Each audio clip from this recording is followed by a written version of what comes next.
hopefully have a lot of questions about some specific diets that are out there, because we'll be covering a whole bunch of them. Okay, looks like we are staying safe live on YouTube. And we have a bunch of other people who are here now. Welcome, Helen. Welcome, Sheila. All right. So tonight, incredibly, we're going to be discussing the pitfalls of so many different diets that are out there, and looking at it in the context of how can we, in a reasonable way, analyze diets to determine whether they're right for us or not. Let me just silence things here a little bit. One moment. We won't be disturbed by text messages.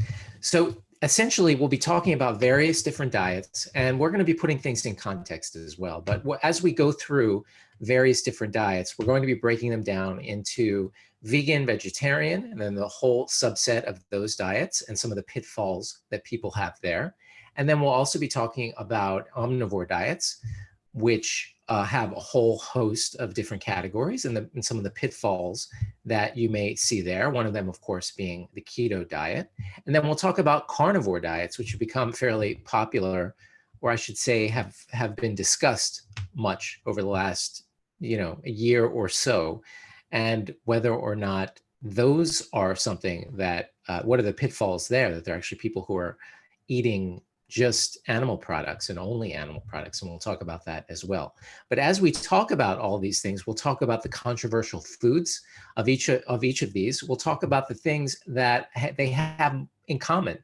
There are certain commonalities, and more importantly, we'll talk about 5 characteristics that allow us to look at diets and be able to determine for ourselves what the predominance of evidence shows. In other words, there's ways of looking at this, and this was really first described, it was, I should say, put together into 5 categories by an author by the name of Dr. Walter Longo, which I've spoken about before because he was the one who came up with the fasting mimicking diet. He discusses it in this book, which is really a great book called The Longevity Diet. And we'll go through a little bit of how he decides whether or not something has the evidence to be able to recommend it to the general population. And more importantly than anything else is that there are ways to make a lot of these diets healthier than they already are. And we'll talk about that as well. So let me share my screen and we'll get right into it. Okay, sharing my screen. Here we go. Okay. And let me blow the screen up. And as always, all of you, that essentially this is live, and I love cooperation, questions. There are no bad questions. And if you're new, obviously my name is Dr. Jonathan Carp.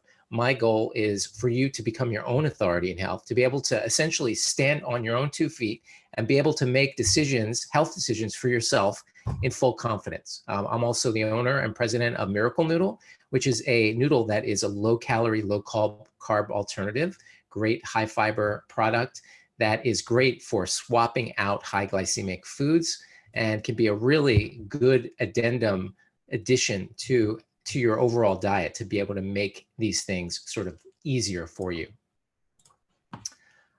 Sheila's asking her opinions on Weight Watchers, and we'll go into that as well. And as always, anytime you have any sort of thought, question, comment, just put it into the chat box, because that allows me to see sort of what's going on in your mind and be able to focus in on catering the talk more towards some of the things that you might be thinking about. So before we get into the common pitfalls of modern diets, one of the things I'd like to do is put diets into context. And the reason they have to be put into context is because people are overestimating the importance of nutrition. Now, obviously, we all know that nutrition is super important, but it's not the only thing. And when we think about things in context, one of the ways I like to do it is I like to think about it from the context of Dr. Robert Rondell's 4 pillars of health, which we've spoken about before. And all of these relate to having an overall idea of understanding health from 4 different perspectives, and to realize that it's not just nutrition, that all of these have varying inputs into your overall health. And in some cases, many cases, in fact, one of these 4 pillars that I'm about to go through is more important than nutrition. And one of the things I like to say that, they've actually shown that simply playing cards with friends once per week or getting together over a cup of coffee adds as many years to your life than giving up a pack a day smoking habit. So the importance of social interactions is super important for our overall health. And, we could be eating the most pristine diet, but if our social relations and our relationships are suffering, that can negate, in many times, some of the health-giving benefits of nutrition. So let's just keep things in context and as we go through things. Now, the 4 pillars of health are basically, of course, nutrition is one of the 4. Environmental influences, so things like toxins in your environment, or air, water issues, temperature regulation impacting your stress level, that sort of thing. Mental state, how much internal stress do you have? How do you express that? Is it a healthy mental state that allows your body to function optimally? And then movement and mechanics, which is essentially movement, exercise, posture, the sleep mechanics. All these things are going to interact in this pillar. And each one of these is going to have it depends on what yours is, but in some people, mental state is the number 1 predictive factor in their overall health. That a lot of people are in this constant state of anger and frustration, and they're fighting people in their mind all day long. And unfortunately, with politics the way it is, and social media and such, this is affecting the ability of our bodies to maintain a level and a healthy expression of stress. So that's something to be aware of. And I just wanted to mention these only because if we focus too much on nutrition and think that it's the be all end all, and we're ignoring these other things, then we are doing a great disservice to ourselves. Okay, now let's move on to the diet wars. Now, some of you may not be aware, many of you probably are, seeing that I know many of you that are on this talk. Hi, we have a bunch of other people came in. Hi, Barry, my guest, second guest, bunch of people came in. So depending on your interests, there are diet wars out there. Meaning that on social media, in popular media, there are people who have declared themselves, at least in terms of their behavior, as type of dictators of a certain idea, belief, diet program, and everyone else is sort of the enemy, and everyone else is fostering ideas that are going to lead to mass death and destruction and environmental degradation, and you name it. So let's talk a little bit about these diet wars in the sense of, again, putting things into context, so that as we start to choose a certain diet for ourselves, are we doing it from a healthy perspective? And to me, I think that's very important, because a lot of times when I'm counseling people when it comes to a diet, I'm not really trying to convince anyone to be on any particular diet, with the exception perhaps of a very narrow range of diets that are what I would call disease reversal diets. There are disease reversal diets, and then there are diets for optimal health. And the two are not necessarily the same thing. So when someone comes to me and they want to do a certain kind of diet, my role, I think, honestly, is to make it the most healthy as possible, and to, in a sense, apply some of what Dr. Walter Longo discussed, and we'll get to that in just a moment. So you can see how these things interact. In other words, how can we assess the data properly in terms of which one has the most abundance of data? And it's not going to fit all 5 of these pillars. No diet is going to essentially do that. Anyway, so let's think about things in a healthy perspective. Now, generally speaking, there are, as I've been taught, 2 worlds: the real world and the man-made world. The real world is essentially the world where no 2 of us are alike. We have different bodies, different tastes, different preferences, different backgrounds. None of us are alike. There's no standard. There is no ideal when it comes to humans. There are standards that are applied to machines, to measurements, but when it comes to humans, that is a perversity to do such a thing.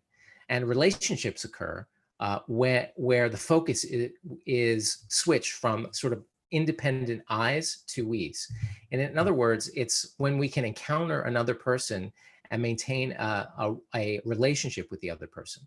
There was a philosopher by the name of Martin Buber in Germany, Jewish philosopher, who basically described life as there are two essential relationships: the I-it, where we identify ourselves as an I and everything else as an it, and I-thou, where we see ourselves as an I and we see the other person as an individual that we can have a relationship with.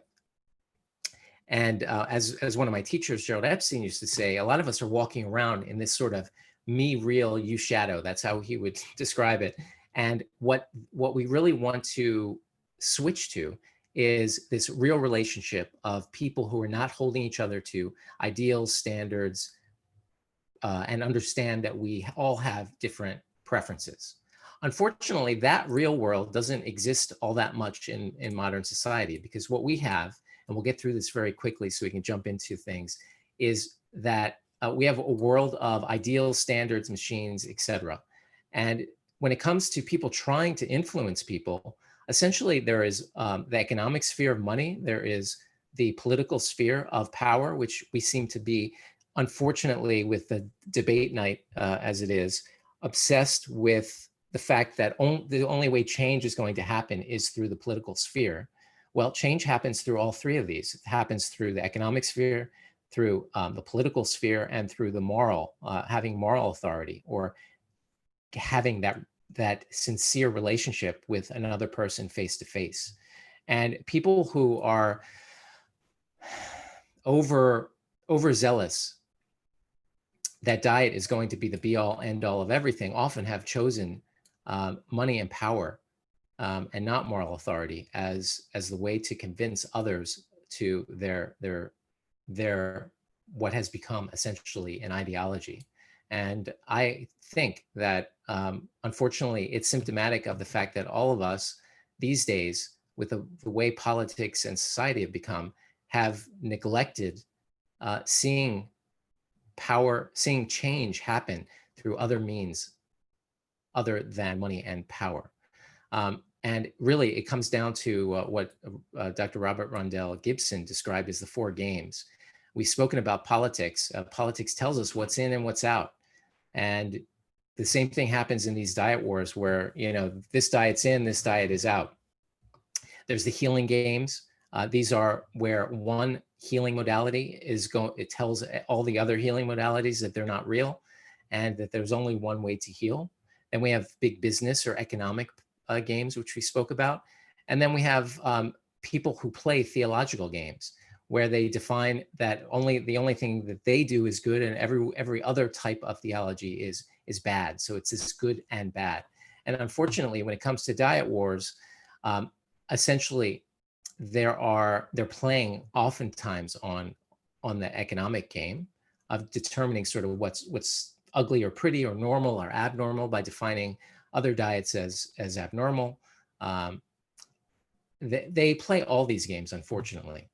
What we want to do, and that's why I brought this up, is to think about how we can maintain ourselves in this real world of people interacting with each other and understanding that we can learn from each other and develop real relationships where we can learn to make our own decisions, not by choosing to be part of some sort of exclusionary community that is based on the ideals of the man-made world. Now that may be somewhat esoteric, so I'll push on to the next topic.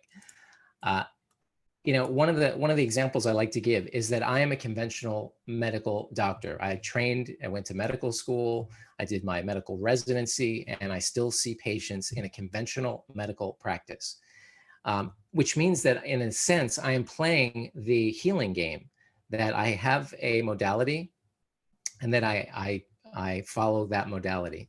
When the real world comes into place is when the door closes to my exam room, then it becomes an I-thou relationship, or there is a real relationship that happens. I becomes, there's this book that I just finished reading by Jonathan Sachs called Morality, a very amazing book. And he talks about how relationships need to develop where the concept of I becomes a concept of we.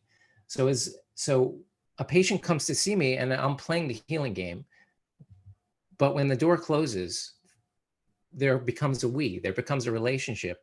And in that relationship, two people can interact and form a real relationship where a respect, knowledge, and conversation is used to sort of transform both of us. And that's what this sort of sacred healing relationship is between people. And this can happen at any time. Now, when we're analyzing, let's talk about how we analyze diets. And just doing a time check here is just 1 second here. Okay. So Lewis is saying, obviously, that if you're smoking a pack of cigarettes a day and you're not having a social relationship, the best thing to do is to stop smoking and go out with your friends and have a cup of coffee, as much as that's difficult these days. Okay, so let's talk about Dr. Walter Longo's 5 pillars of longevity. Now, my bias in this topic is that I'm interested in maximizing longevity, trying to make sure that everyone achieves the best, most vibrant health for as long as they possibly can.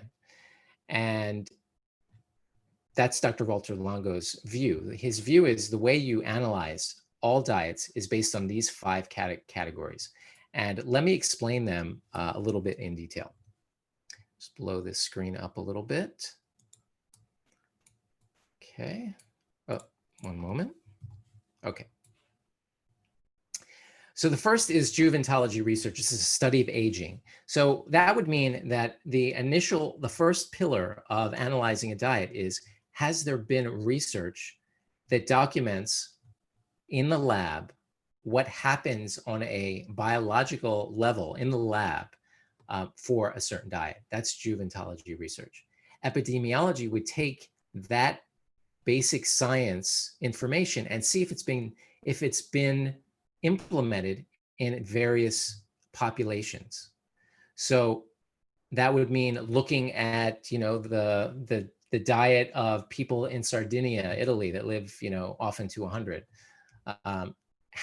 Have they done research on that diet in the lab? Has it been implemented into a population, or is it a natural consequence or natural diet that exists? That would be looking at the epidemiology, and then taking the diet and implementing it and having people do it, implement it, and see what the results are, not outside of the original community. That would be clinical studies. And then centenarian studies would basically be looking at various populations that people have made it to 100 years and see whether or not any of what they're doing there. And if there is a certain population that's eating a certain way, let's take as an example one of the so-called blue zones, which is in California, where the Seventh-day Adventists live. I'm blanking on the Loma Linda. They have a very high percentage of centenarian studies. Most of them are vegetarian. So has there been research, basic science research, for the benefits of, say, high vegetable diet and aging? Absolutely. Has there been a population that has implemented that? Of course, Loma Linda. Have clinical studies been carried out among people who are on this diet? Yes. Have centenarian studies been done on this? The answer is yes. And then the final thing is studies of complex systems. And what that means is to understand that it's not just one thing. Like, as an example, sugar in and of itself is the carbohydrate that is the preferred fuel of the human body. And the issue is that by itself, it doesn't seem like sugar should be all that bad. And in fact, the most damaging thing that happens with sugar, honestly, is when it's combined with high amounts of protein and fat. Now, that is a complex system. In other words, we're dealing with sugar, and then we're dealing with all these other inputs into this complex system and trying to understand what's happening. So these are the 5 pillars of how you assess any sort of diet. And we'll keep this open so that as we discuss various vegan diets, or we discuss all the various, if we get to it all, since there's so much to discuss, we'll briefly go back to this and say, well, does X diet, have they had any research in the lab? Have there been any epidemiological studies? And how about clinical studies? Are there centenarian populations that follow this diet? Have they looked at the various complex interactions between various things? It could be that in Sardinia, in Italy, I believe they drink a very hearty dark red wine, and they're doing a lot of walking. How is that interfering with all that sort of thing? All those sort of complex things that are coming together. Have people looked at that? And that's sort of the studies of complex systems. So we'll think about that as we go through all the various diets. Okay, so we've broken this down now into, it could be broken down into many, many different categories. Excuse me one second.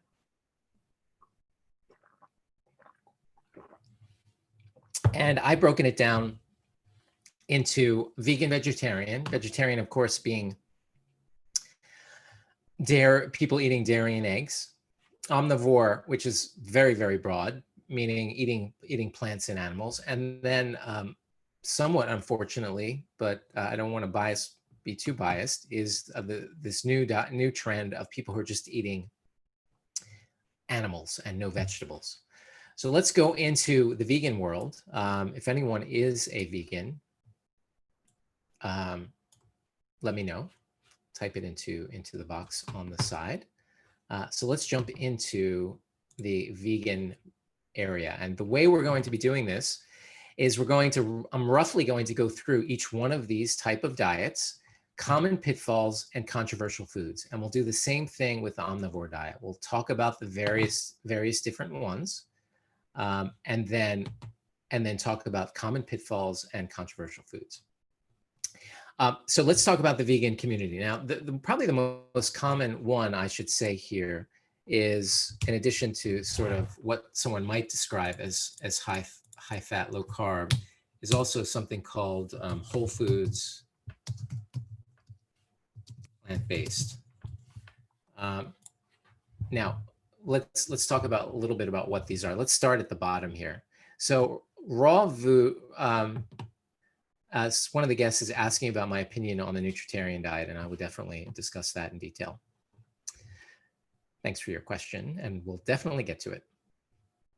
Okay, so let's first talk about the ethical or conscious vegan. These are people, obviously, who are eating vegan because they have a concern for the environment and they do not want to eat animals because they don't want to be part of the killing of an animal. Raw vegans, most of you probably already know these. We'll just go through them very quickly. Raw vegan is someone who only eats raw foods. So they're not going to eat any grains because grains generally need to be cooked. Sometimes they'll sprout grains. This was more popular many years ago because it was sort of felt like the theory was that foods have these living enzymes in them, and that you are killing them if it goes above a certain temperature. Of course, we know now that there are certain nutrients that are made more bioavailable by cooking. But when this started, and there's still people who do this, unfortunately, I hate to say it, but I'm trying to think. I have met raw vegans who look healthy, but unfortunately, most of the raw vegans that I've met, as they get older, it's a very difficult diet to get enough calories because because you are unlocking a lot of calories, especially with starchy foods, by cooking them. They often, it's not really, we'll talk about sort of the common pitfalls. I sort of put them into one category, or else we'd be here for an entire day. The mono diet, where people just eat potatoes or just eat other bananas. There are some various unusual diets out there. Remarkably, they are a type of elimination diet, and people can get better from various chronic illnesses. Believe it or not, even a potato only diet is not going to yield really any nutritional deficiencies, if you could believe that. It actually has a little bit of fat, believe it or not, and it has protein, has carbs, and people can be on just, can just be on with a little bit of supplementation on a potato diet. Obviously, that's going to lack a whole lot of variety and a lot of lack of what we've always discussed each week, is trying to get as many various different types of plants to be able to maximize things.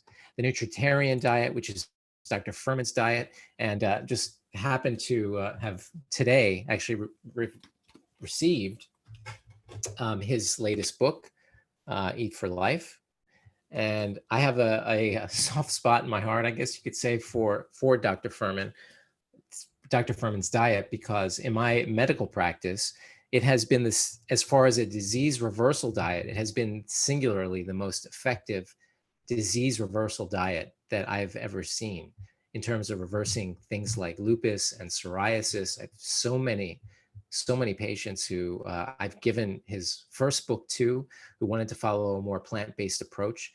And by far, it is, like I said, one of the most nutrient-dense and disease reversal diets that there are. Now, the reason it's called Nutritarian is because it's focusing on nutrient density, meaning he believes that health is related to getting the most nutrients per calorie that you can get, which basically means that rice, which is mostly starch, but doesn't have a lot of nutrients, would be low on the scale of nutrients to calories. Whereas something like kale or any sort of leafy green, especially the cruciferous vegetables, have a lot of nutrients per calorie. So whereas just plant protein is, or I should say animal protein, is going to be very low on that scale. And there was, I think around week 7 or 8, we spoke about various different concepts of nutrient density. So if you're interested in a full discussion on nutrient density, definitely go back on my, probably easiest on my YouTube channel would be to find the lecture on nutrient density.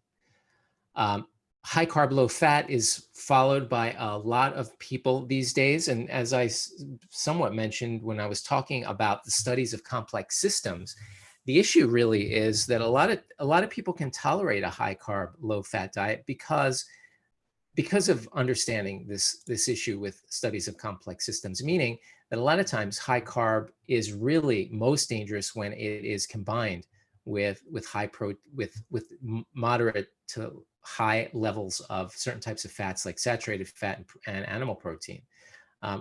Obviously, not everyone is going to tolerate that, but there are many people who actually do and who thrive. This is usually less than 10% of calories, which is a very, very, very low fat diet for most people. Whole food plant-based people, generally speaking, are just basically avoiding oils, as are the high carb, low fat people, as are the Nutritarian diet. And we'll talk a little bit about that in the controversial foods section. So we've covered a few of those, and let's talk about some of the common pitfalls. Now, the common pitfalls of vegan or a vegetarian diet is basically a few things. B12 is mostly found in animals, so there's no question that a B12 supplement has to be taken. Rare vitamin A issue, beta carotene is found in leafy greens, but not everyone is ideal at being able to convert beta carotene into vitamin A. Some people have a genetic what's called a SNP that reduces the efficiency of converting beta carotene, like in carrots and all the pigments into vitamin A, but this is very, very rare. Some people have very poor selection of vegetables. Some people don't tolerate certain vegetables like beans or grains, but yet they sometimes feel that, well, it's vegan, and they don't realize that they could thrive even more if they eliminated certain vegetables. For this, there are various elimination diets that we'll talk about a little bit later, but there are things, as I said, like beans and grains, that people can have trouble digesting, and sometimes finding an alternative to that can actually be the difference between, as I said, someone who is just existing on a vegan diet and a person who's thriving. People on vegan diets sometimes, and I'm obviously generalizing, sort of feel like if it's a plant and it feels like a natural plant, that it's going to be fine for me. But everyone responds to plants in different ways, whether through allergies or sensitivities. And this is where not only nutrigenomic testing your genome, but actually allergy testing can be helpful to take someone who might be struggling with a vegan diet, who really is an ethical or conscious vegan, or really wants to thrive. I've helped many vegans who are truly wanting to be, for very good reasons, on a vegan diet, but they have chosen the wrong vegetables. And through allergy testing, through food sensitivity testing, advanced food sensitivity testing, as well as nutrigenomic testing, which I also do, we can determine issues with vitamin B12. We can determine vitamin A issues. Advanced testing for food sensitivities can tell you what vegetables you might have to take a break from, as well as give you a better idea of whether or not an elimination diet would be right for you. The other thing is not paying attention to traditional means of food preparation. I think that was around week 5 or 6. We spoke about how we need to pay attention to traditional means of food preparation: soaking, sprouting, fermenting. All of these things make plants much more digestible. And if we don't have a very clear understanding of which foods should be fermented, or if you're having trouble with a certain plant that you really need because you want to be a vegan, then sprouting, fermenting, or soaking might be a way to prevent it from irritating your gut. Long-chain fatty acids that are found in, say, fish are obviously not going to be in a vegan diet. This is one of the controversial things that we'll speak about. But there are people, again, as I spoke about, that I do a nutrigenomic testing, genomic DNA testing. Some people are not efficient at taking, say, flax, which is an omega-3. These are omega-3s I'm talking about. Taking, say, flax and converting it into the ideal long-chain acid, fatty acid, long-chain fat that is going to be beneficial for your brain and beneficial for other parts of your body. So if you have that genetic SNP, that little genetic issue, then taking a DHA supplement is good insurance for you. Unfortunately, there's been many issues, many different things going on in the diet, in the vegan community, that are fairly unsavory, various people talking about long-chain fatty acids. We spoke about nutrient density, and how to assess nutrient density that's really the Nutritarian way of Dr. Joel Fuhrman. And I only put this in here to remind myself, but if you become a vegan because of a documentary, I would, and you haven't then followed that up with reading and communication, I would be cautious. I was a psychology major in college, and my minor was film.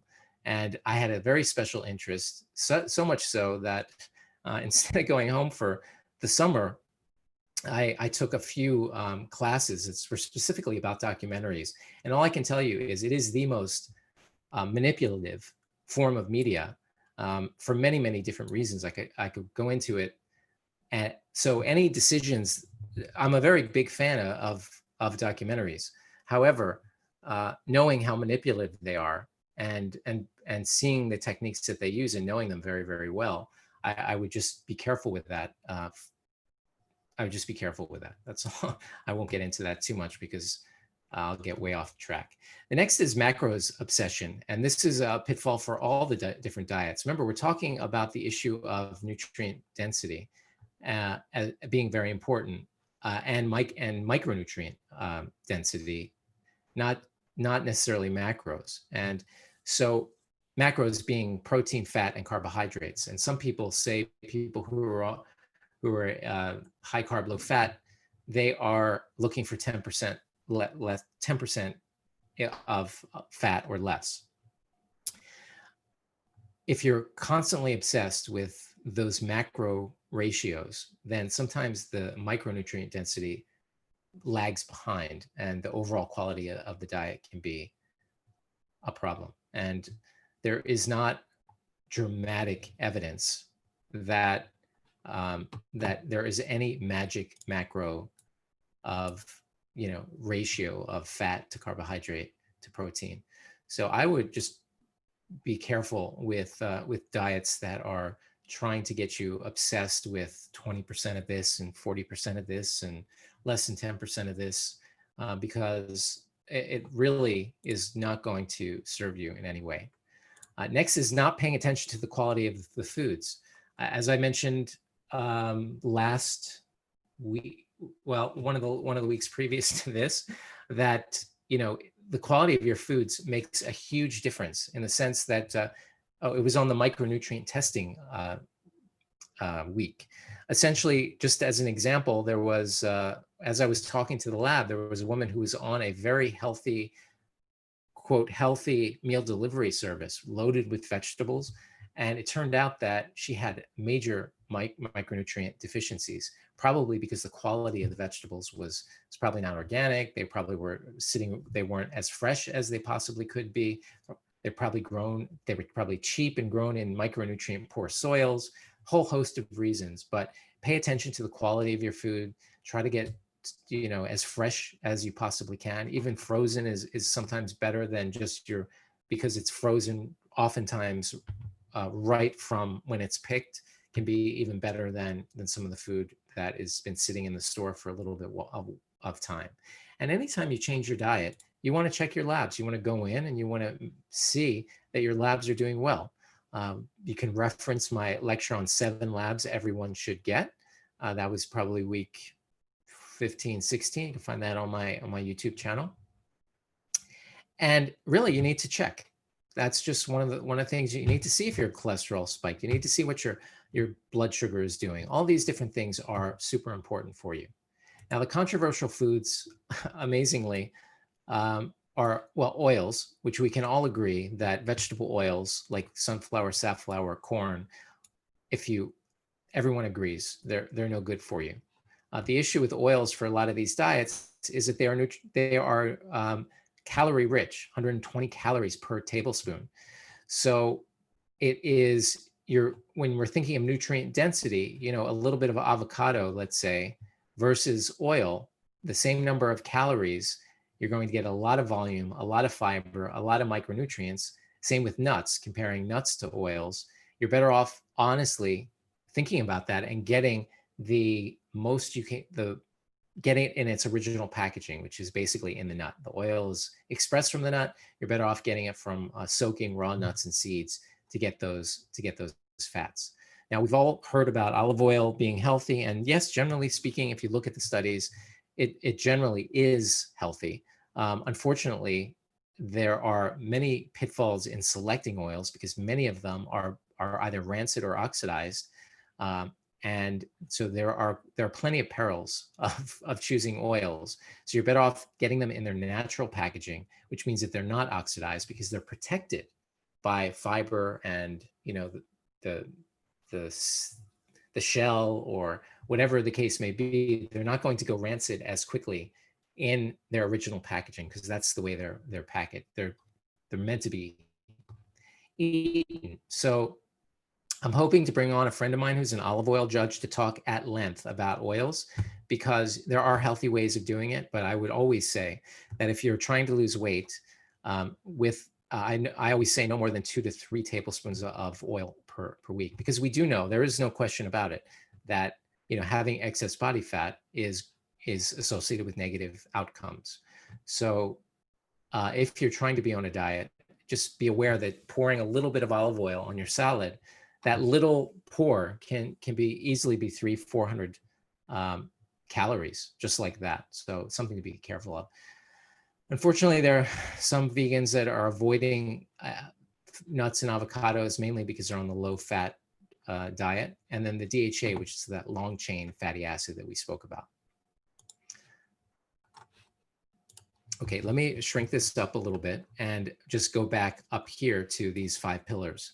So when it comes to vegans, there's no question that the research shows in the lab that high vegetables have been studied to have anti-aging effects. We've spoken about it quite a bit. Epidemiologically speaking, there aren't that many communities that are essentially vegan. The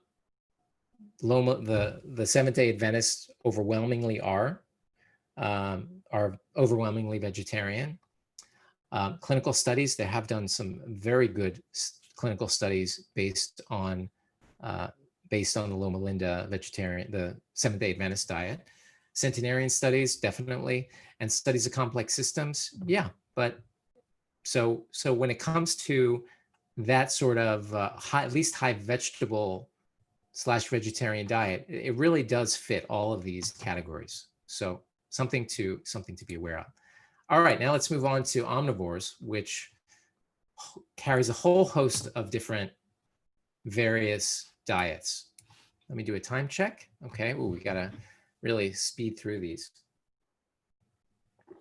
All right, now we've got paleo primal hunter-gatherer, which basically states that people were, our hunter-gatherer ancestors and us are very genetically similar, obviously, and they weren't eating any agriculturally produced foods like grains and dairy, things that were grown in the farm. They were eating berries, nuts, seeds, roots, and animals. We'll get into the common pitfalls that potentially we could see. Then there's the keto diet, which is obviously very low carb diet. We've spoken about that before. We have the autoimmune protocol diet, Weston Price diet, plant paradox diet, and there's certainly several others, but these are the ones that come to mind and have the most press on them.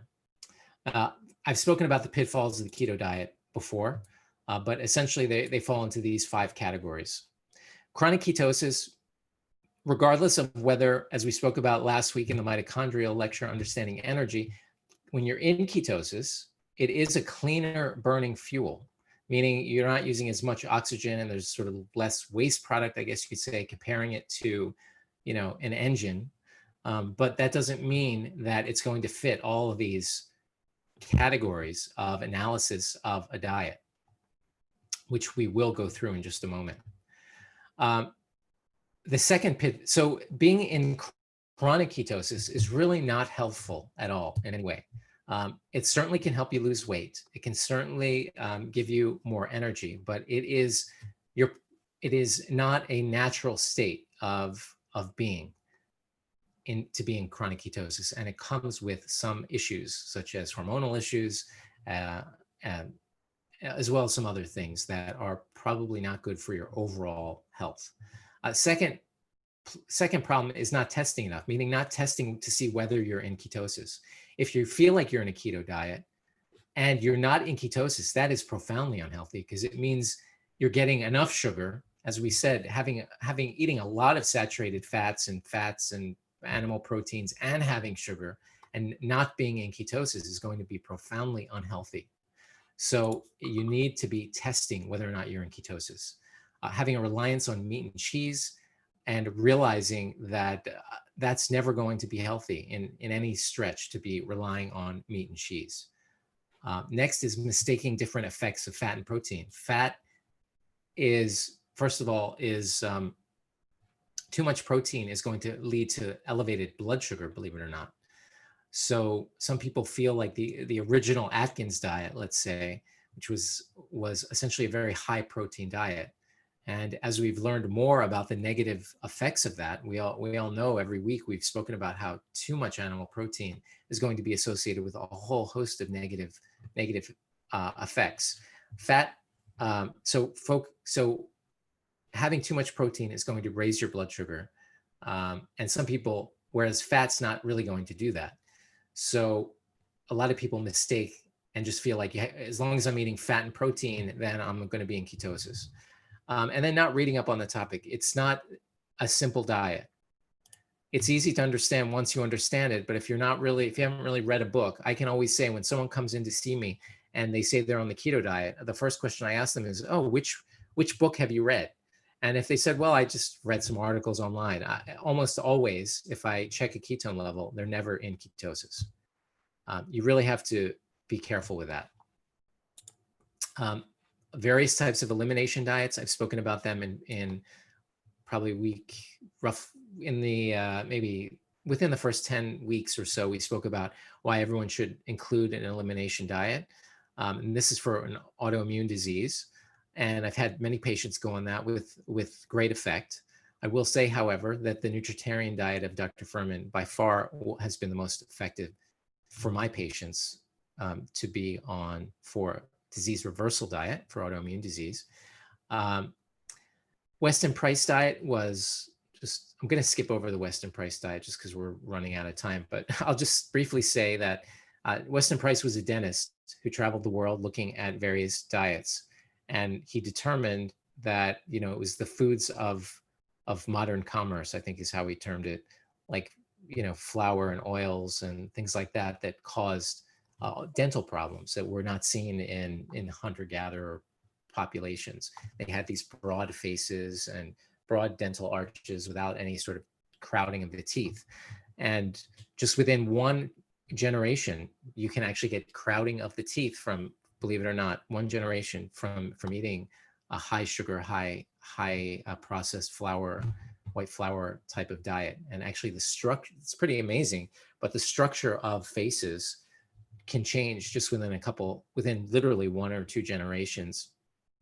And these hunter-gatherers that had no cavities, again, broad dental arches, big smiles. And then there are pictures in his book of how one generation, next generation is sort of narrow arches, crowded teeth, shortened, narrowed faces.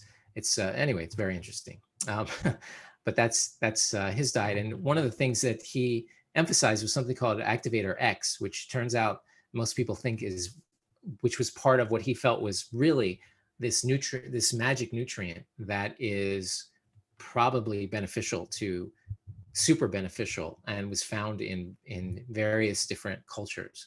And most people think that that's been identified as vitamin K2. And we've spoken about vitamin K2 and how important it is for avoiding calcification of the arteries, and how it's very difficult to get because it is found in things like certain types of butter that's found in natto, that's fermented soybeans that I often speak about. It's found in aged cheeses. And so anyway, it's very difficult to get K2. So a lot of people, especially if you're on vitamin D and you're not getting enough in your diet, it's important to be supplementing with K2. A Plant Paradox is a diet by Dr. Gundry, and it avoids lectins, which are these plant proteins that can cause irritation to the gut. And his diet is mostly vegetarian. He understands the negatives of, as much as he's demonized by vegans, because he says you need to prepare your beans and your nightshades a certain way. His diet is actually mostly vegetarian with very little animal protein because of the reasons we spoke of. So what are these common pitfalls? Well, sometimes too much protein. We'll wrap this up as quickly as we can. I know we're going a little bit late. We've spoken almost every week or every other week that too much animal protein, I should say animal protein, is going to have a negative impact on your overall prospect for longevity. Poor selection or demonization of certain plants like lectins and fruits. There's no question that people have to be careful about lectins and high sugar fruits, but not everyone has to be. There are people who digest beans and fruits just fine. But for people who have autoimmune disease or any sort of gut issues, it's absolutely a great idea to try an elimination diet that eliminates these lectin-containing foods like beans and nightshades, or prepare them properly, like pressure cooking beans. Sometimes can be too low in carbs, and for some people who are overweight and have been eating, say, a lot of foods that raise insulin levels, like animal protein and cheese, it can cause you, it can put you in a situation that makes it very difficult for you to get into ketosis. And if that's the case, then you're running on a very low sugar, very low blood sugar, and that can have its own negative effects. Having too low in carbs, you can be very lethargic, and it can just be a decently sized stress on your system if you're not able to get into ketosis if you go very, very low carb. That macro obsession, again, it's never good. Not checking labs, as always, for any diet. If you make a change in your diet, give it a month or two and get your labs checked. And the same thing goes, not paying attention to the quality of the foods that you're eating. The controversial foods here, we've already spoken about: nightshades, beans. Again, the way to make these more digestible is to learn traditional methods. In this case, however, the best way to cook beans is through a pressure cooker. Eggs are always controversial. Coconut oil, which was sort of a darling of these sort of low carb movements for a while, is now not that much more recommended, only because in certain people who have a certain genetic background, their cholesterol can skyrocket with the saturated fat in coconut oil. And there are people without that, they can eat tons and tons of it. And there are certain populations in the Pacific Islands that they like live off coconuts and they have no heart disease. But we are all genetically very, very different. And we can't assume that just because one population is doing that it's going to be beneficial for us. Grains, same thing goes with grains. We spoke about how paleo and, generally speaking, keto and even plant paradox and some of the other sort of primal movements, they avoid grains. There are, again, genetic markers that I test that can show that you should be on a grain-free diet because of the ability of grains to be able to make your blood sugar spike, which causes a whole host of problems. High sugar fruits, also controversial.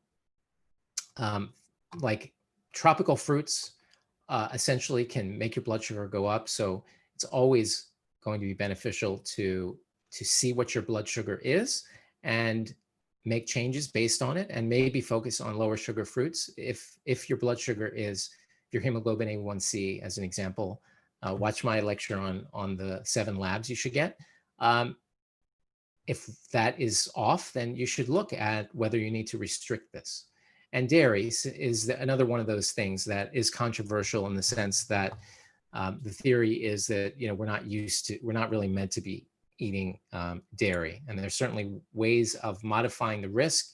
Obviously, anything fermented is going, in a general sense, is going to be a little bit more beneficial for you.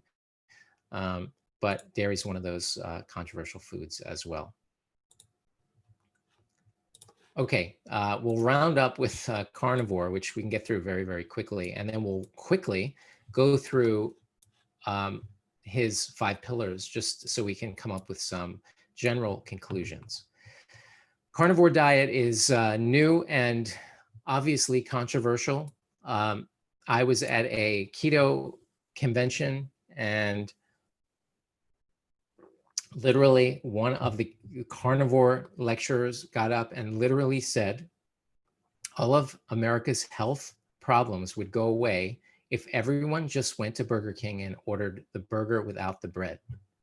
And so that gives you an idea of the perspective of some of these carnivores. Some are protein based and some are nose to tail, meaning they're eating the organs and they're eating eggs and all the parts of they're eating organs, fish, protein, etc. Pitfalls are obviously too much animal protein, phytonutrient fiber poor. Your microbiome changes dramatically if you're on a very low carb diet. We've spoken about how the healthiest people on the planet have the most diverse microbiome, and that comes from eating a wide variety of plants. And again, same thing, lack of getting labs. And unfortunately, controversial foods are anything not from an animal, which sometimes they eat some berries, but they often think that fiber is completely useless. Now, obviously, if we look at applying Dr. Walter Longo's 5 pillars of longevity, there's very little juventology aging research that is going to show in the lab increased longevity with something like carnivore, or quite frankly, even a keto diet. There are very few epidemiological studies out there that are going to be able to show a population, widespread population, that is going to be in ketosis. Even Inuits and Eskimos who are eating just, seals and whales and fish during the winter are not in ketosis. They are on a low carb diet, but they're getting enough protein and whatever else they might be eating that they're generally not in ketosis. So epidemiologically, it fails. Clinical studies, as far as longevity, there haven't been any, but certainly there's some weight loss. Certainly weight loss has been shown, which obviously can help with longevity. So maybe we could tick off one of the pillars. Centenarian studies, there are none. There are no long-lived populations that are eating a very, very low carb keto style diet. Studies of complex systems. Well, you might get a tick here, only in the sense that when you are reducing the complexity of interactions by switching to ketosis, and there are some benefits to that. So it really fails on most things. Maybe you get a little bit of a clinical study for weight loss, maybe a little bit of the complex systems, but the others don't match. But what really does match? Well, high vegetables, essentially, we can all agree with high vegetables is going to be the way to go. The question is are you smart enough to be able to pick the right vegetables for you that you can digest the best, and to to plan things in an appropriate way, follow your labs, and pick, if you want to be on a keto diet, great. I'm not going to try to convince you otherwise. However, the way to make it healthy is to focus on vegetables, plant fats, and not to focus too much on cheese, and to cycle in and out of ketosis as best as you can. If you want to be a vegan diet, we've spoken, and you want to do a vegan diet, there are ways to thrive absolutely with that without having to get animal protein by the things that we spoke about. So there are ways of making these all healthy. I'm not sure I would know how to guide someone to have a healthy carnivore diet, so I'm just going to close that down. But when it comes to all of these, and people say want to do a disease reversal diet, well, and they don't want to do a nutritarian vegan diet, then we have an option for an elimination diet, this autoimmune protocol. There are lots of different options, and my philosophy is not to convince anyone to be on any specific diet, but to help them, and hopefully through this talk, you have more power and knowledge to be able to say, okay, well, I understand what the common pitfalls are. I understand some of these controversial foods. I understand how to choose certain foods. And then you can make that decision for yourself.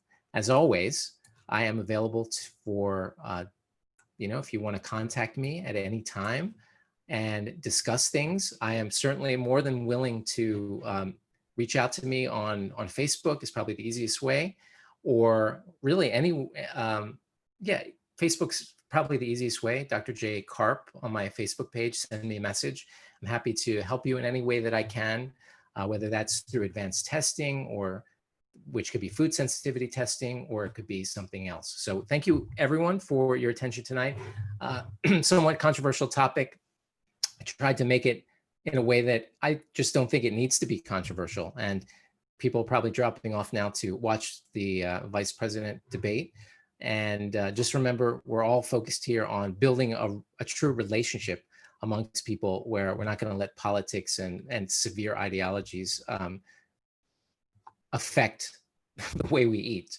It's just not the best way to go. So thanks again for your attention. And next week, we'll be talking a little bit about how to make the best choices for yourself by using a principle called the 80-20 rule, which basically says that 20% of the 20% of your decisions are 80% of your results. So if we can just focus on 20%, choosing the right 20%, you can make enormous impacts in your overall health and your longevity and how well you feel, your energy level, everything. So I look forward to seeing you next time. Thank you again for your attention, and stay well and be healthy. Bye-bye.